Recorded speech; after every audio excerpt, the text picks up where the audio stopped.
Kaç lira var ona göre. Yok, karta programı var. Onaylamıyorsun. İsmim Murat, soy ismim Özbek. Ben normalde taksi şoförüyüm.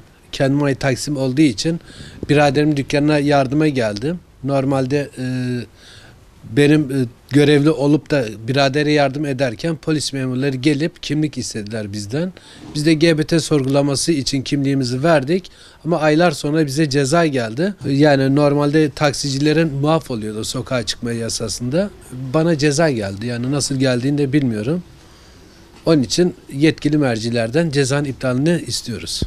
Adım Serdar Özbek. Zeytinburnu'da 30 yıldan beri bu işi yapıyorum.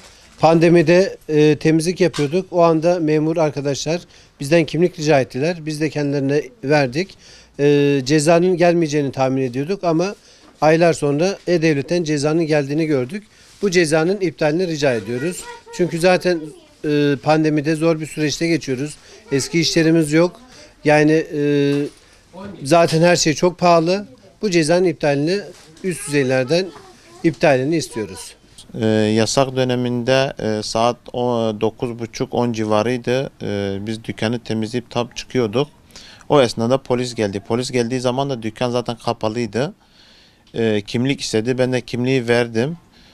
Sonradan öğrendim, E-Devlet üzerinden baktım bize ceza yazmışlar. Bu cezanın iptal edilmesini istiyoruz.